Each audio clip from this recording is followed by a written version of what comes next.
Have you ever walked across a perfectly green lawn and thought, there's no way this is real grass? Well, you'd be right. Artificial lawn grass, or synthetic turf, has become so realistic that it can fool even the most experienced gardener. It never needs mowing, stays lush through every season, and doesn't care if it rains or shines. But have you ever stopped to wonder, how exactly is this lifelike fake grass made? Today, we're going behind the scenes to uncover the fascinating process of how artificial grass goes from plastic pellets to the green, soft turf under your feet, right here on the History of Things. Let's start at the beginning. Artificial grass wasn't created for home lawns or playgrounds. It was actually invented in the 1960s for sports stadiums that struggled to maintain natural grass year-round. The first major installation was in the Houston Astrodome, and it was called AstroTurf, a name that became legendary.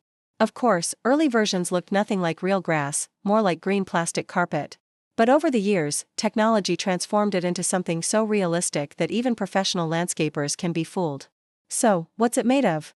The short answer: plastic. Specifically, polymers like polyethylene, polypropylene, and nylon. Each has its purpose.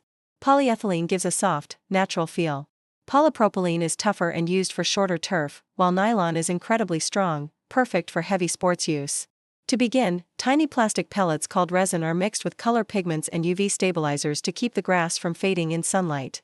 This mixture is melted down and pushed through a machine called an extruder. Think of it like a pasta maker. Instead of noodles, you get thin, thread-like filaments that will become the grass blades. Next, these strands are stretched, cooled, and spooled, and here's where the artistry comes in. The blades are designed in different shapes, flat, V-shaped, or diamond-shaped, to reflect light just like real grass. Even the color isn't uniform. Manufacturers blend several shades of green, and sometimes a bit of brown, to create the natural variation you see in real lawns.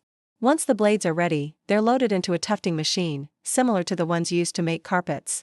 Thousands of needles stitch the fibers into a strong backing fabric made of polypropylene or polyester. After tufting, the loops are cut, giving each strand its individual grass blade appearance. Depending on where it'll be used, a football field, a garden, or a putting green, the blade height and density are adjusted. Now, to make it durable, a layer of latex or polyurethane is applied to the back. This coating locks the blades in place and gives the turf structure. The entire roll then goes through an oven to cure and solidify the backing. Finally, drainage holes are punched into the base, a small but crucial detail that prevents water from pooling on the surface. Before the artificial grass is ready for installation, it's tested for color consistency, UV resistance, and strength. Some even undergo simulated foot traffic to ensure the blades spring back just like real grass after people walk on it. Once approved, the turf is rolled up, shipped out, and ready to be installed over a base of crushed stone and sand. Infill materials like rubber granules or silica sand are brushed into the turf to help blades stand upright and feel soft underfoot. Modern artificial grass is truly a mix of science and craftsmanship. Manufacturers now blend different blade shapes, textures, and even brown thatch fibers at the base to recreate the dry underlayer of natural lawns. The result? A realistic, evergreen surface that never needs watering, trimming, or fertilizer. So the next time you step onto a perfectly green lawn that never fades, remember, it's more than just fake grass. It's the product of decades of innovation, chemistry, and design. A creation that proves sometimes, what's man-made can be just as beautiful as what nature grows. Thanks for watching.